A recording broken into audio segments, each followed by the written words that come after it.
Muito bom dia! O programa Saúde Você está no ar. Que bom ter a sua companhia todos os finais de semana aqui na sua TV Arapuã. Acompanhe comigo o que nós vamos ter na edição de hoje, que foi completamente preparada para você.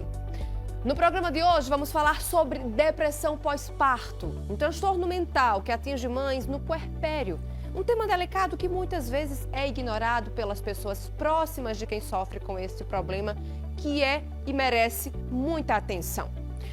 Violência contra os idosos. Você vai conferir que aumentou e muito o número de casos aqui no Brasil. E como denunciar este tipo de crime? Você vai ficar sabendo aqui no programa. Gosta de amendoim?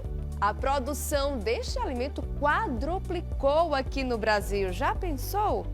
Estes e outros destaques você acompanha a partir de agora no programa Saúde Você.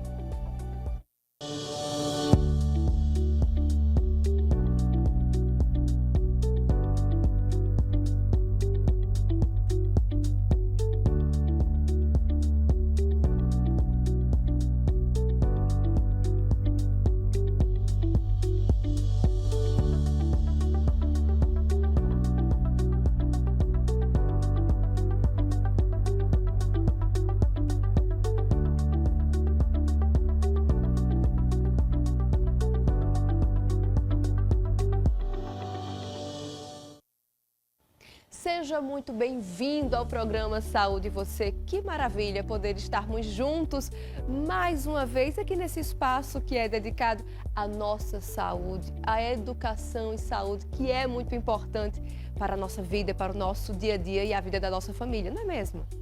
E nós vamos começar o programa de hoje com um tema muito delicado. A violência contra o idoso. Você acredita que o número de denúncias de violência contra os idosos, maus tratos contra os idosos, disparou aqui no país? Pois é, e na grande maioria dos casos, gente, é aquilo que nós já sabemos. O agressor é alguém próximo ou até mesmo da mesma família da vítima. Veja o que fazer nesses casos. Só entre janeiro e maio foram cerca de 75 mil denúncias. Crescimento de quase 40% em relação ao mesmo período do ano passado. A maior parte dos casos acontece em São Paulo, Minas Gerais e Rio de Janeiro. Na Bahia, houve aumento de 17%.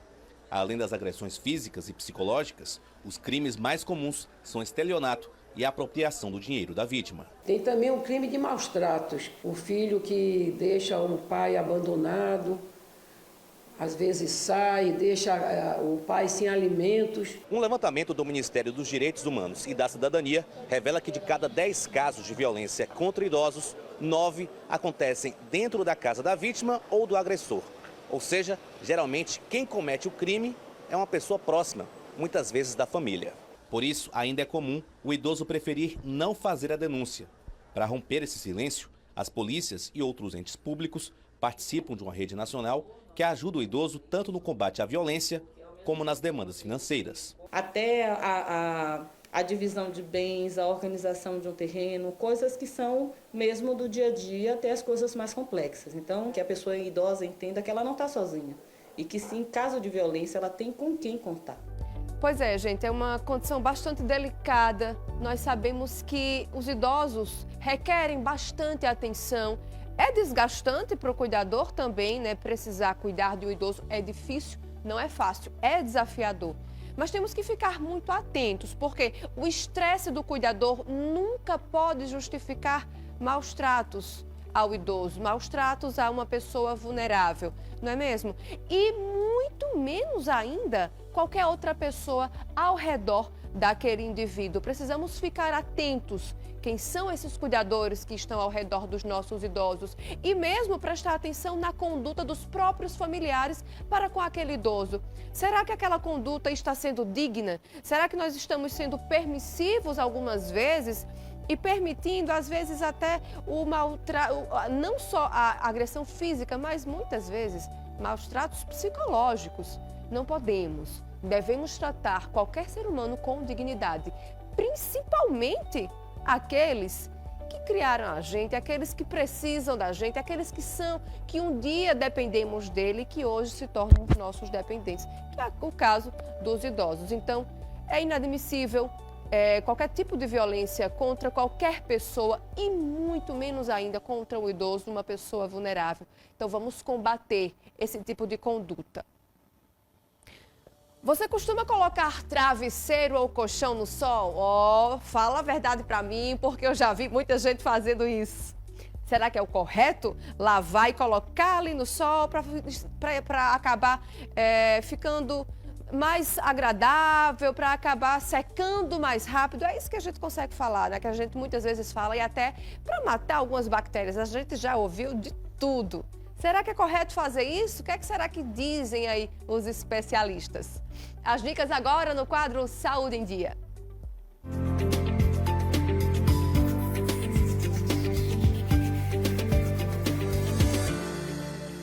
Você já parou para pensar que nossa saúde depende da qualidade do sono? E para falar em sono, a gente não pode esquecer dos nossos colchões e travesseiros. Como será a forma adequada de fazer a higiene desses itens? Bom, algumas dicas são importantes, como por exemplo, o uso de capas. Essas capas, elas devem ser utilizadas, que possam ser de material impermeável e de zíper, e essas capas devem ser trocadas semanalmente nesses itens. Além disso, é importante a gente salientar que travesseiros eles devem ser trocados de forma anual, e os colchões, a depender do material, como por exemplo, colchões que são de espuma a cada 2, 3 anos e colchões de mola a cada 7, 8 anos. E a preferência sempre por travesseiros que são à base de material de látex, evitando aqueles que são muito utilizados com penas de animais, como pena de ganso, pois esse acumula muito mais ácaros, bactérias e fungos. Uma outra questão que vale salientar é se a gente pode expor esses itens ao sol. Então, a resposta é não, visto que o sol, através da radiação ultravioleta, vai agir de forma superficial justamente nesses itens. Então, favorecendo o aumento da temperatura apenas nesse segmento e, consequentemente, favorecendo o acúmulo das gorduras que são excretas da nossa pele, células, e aumentar a população de bactérias, fungos e principalmente ácaros. Então é importante a gente salientar que às vezes é muito mais recomendável colocar os colchões e travesseiros ao ar ambiente, num local com sombra e arejado, para favorecer uma ventilação natural.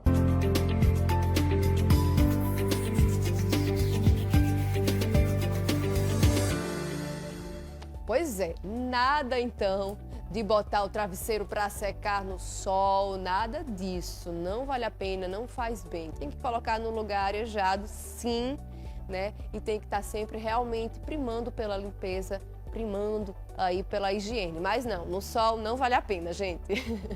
Olha só, o tempo seco favorece as doenças respiratórias. Muitas delas acabam exacerbando durante o tempo seco. O repórter Márcio Campos traz dicas de como se proteger de problemas causados pela baixa umidade do ar. Confira aí.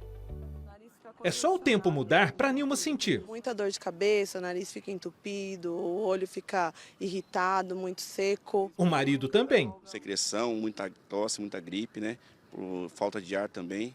Ninguém escapa. Essa dificuldade de respirar aí por conta do clima seco mesmo. Então, me recuperando aí de uma gripe também. A seca e as altas temperaturas nesta época do ano em boa parte do país dificultam a dispersão de poluentes. Isso prejudica a qualidade do ar, principalmente nos grandes centros urbanos, onde os baixos índices de umidade podem chegar a 30%, menos que o recomendado pela OMS, aumentando o risco de doenças respiratórias. Então, atenção, falta de ar, desconforto respiratório, pressão persistente no tórax, saturação de oxigênio menor ou coloração azulada dos lábios ou no rosto.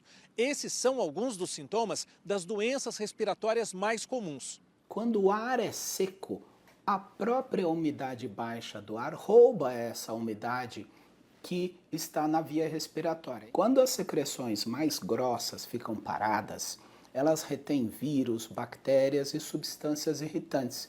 Isso predispõe às doenças infecciosas e alérgicas na época de clima seco. Para se prevenir durante o tempo seco, aplique soro fisiológico no nariz e nos olhos para evitar ressecamento. Faça exercícios físicos antes das 10 e depois das 16 para se proteger do sol. Evite aglomerações em locais fechados e com baixa circulação de ar.